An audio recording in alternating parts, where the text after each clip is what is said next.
AG ನ್ಯೂಸ್ಗೆ ಸ್ವಾಗತ. ಮಳೆಯ ಕೊರತೆಯಿಂದಾಗಿ ಸಂಕಷ್ಟಕ್ಕೀಡಾಗಿರುವ ರೈತ ಸಮುದಾಯಕ್ಕೆ ಉತ್ತಮ ಮಳೆಯಾಗಲಿ ಎಂಬ ಆಶಯದಿಂದ ಚಿಕ್ಕಪ್ಪ ಗ್ರಾಮದಲ್ಲಿ ರೈತ ಮಹಿಳೆಯರು ಸಾಂಪ್ರದಾಯಿಕ ಗುರ್ಜಿ ಪೂಜೆ ನೆರವೇರಿಸಿ ಮಳೆರಾಯನಿಗೆ ವಿಶೇಷ ಪ್ರಾರ್ಥನೆ ಸಲ್ಲಿಸಿದ್ದಾರೆ. ಗ್ರಾಮದ ಓಣಿಗಳಲ್ಲಿ ರೊಟ್ಟಿಯ ಹೆಂಚನ್ನ ತಲೆಯ ಮೇಲೆ ಹೊತ್ತು ಸೆಗಣಿಯಿಂದ ಗುರ್ಜಿ ತಯಾರಿಸಿ ಹೆಂಚಿನ ಮೇಲೆ ಇಟ್ಟು ಮಹಿಳೆಯರು ಮೆರವಣಿಗೆ ಮಾಡಿದ್ದಾರೆ.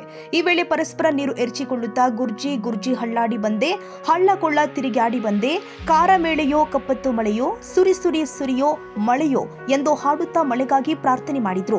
ಈ ಬಾರಿ ಆರಂಭದಲ್ಲಿ ಸುರಿದ ಆಶಾದಾಯಕ ಮಳೆಯಿಂದ ರೈತರು ಶೇಂಗಾ, ಸೋಯಾಬೀನ್, ಹೆಸರು, ಹತ್ತಿ, ಬೆಳ್ಳುಳ್ಳಿ ಹಾಗೂ ಗೋವಿನ ಜೋಳ ಸೇರಿ ವಿವಿಧ ಬೆಳೆಗಳ ಬಿತ್ತನೆ ಮಾಡಿದ್ರು.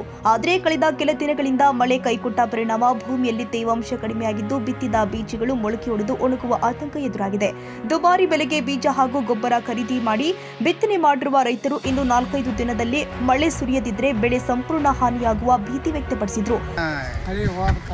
ಕರ್ಯಮ್ಮ ದೇವತೆಗೆ ಬೇಡಿಕೊಂಡು ಮಳೆ ಬರೋದಕ್ಕೆ, ಮಳೆ ಇರಲಾರದಕ್ಕೆ ಮಳೆ ಬರಲಿ ಅಂತ ನಾವು ಬೇಡಿಕೊಂಡು ನಾವು ಪ್ರಸಾದವನ್ನು ಮಾಡಿ ಎಲ್ಲ ದೇವರಿಗೆ ಉಡಿಗೋಸ್ಕರ ನಾವು ಮಾಡಕತ್ತಿದ್ದೇವೆ. ಎಲ್ಲ ಪೀಕು ಒಣಗೋದ್ರಿಂದ ಆ ದೇವಿಗೆ ಬೇಡಿಕೊಂಡು ಏನೇನು ಮಾಡಿದ್ರಿ ಇದನ್ನು? ಸಂಗತಿ ಸಾರು, ಅನ್ನ ಸಾರು.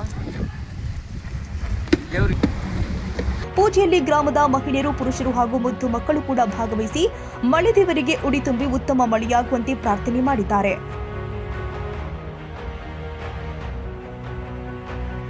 ಕನ್ನಡಿಗರ ಮೆಚ್ಚಿನ ನಿಮ್ಮ ಎಜೆ 24/7 ನ್ಯೂಸ್ ಕನ್ನಡ ವಾಹಿನಿ ಇದೀಗ ಟಿವಿಯಲ್ಲಿ ಲಭ್ಯ. ಒಂದು ವೇಳೆ ನೋಟಿಸ್ ಕೊಟ್ಟಿದ್ರೆ ವಾಪಸ್ ತಗೋತೀವಿ. ಇವತ್ತು ವಕ್ಫ್ ಪ್ರಾಪರ್ಟಿ ಅಂತೇಳಿ ಬರ್ತದೆ ಅಂತ ಹೇಳಿದ್ರೆ ರೈತನ ಬೀದಿಗೆ ಬಂದ್ರೆ ಏನ್ ಮಾಡ್ಬೇಕಾಗತ್ತೆ? ಯಾರು ವೋಟ್ ಹಾಕಿಲ್ಲ ಅಂದ್ರೆ ಗ್ಯಾರಂಟಿನೆಲ್ಲ ಸ್ಟಾಪ್ ಮಾಡ್ಬಿಡ್ತೀವಿ.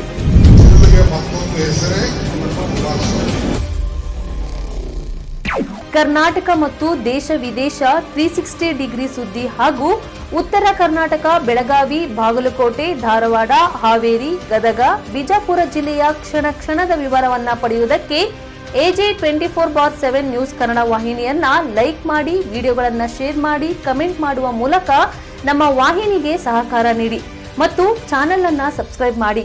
ಧನ್ಯವಾದಗಳು.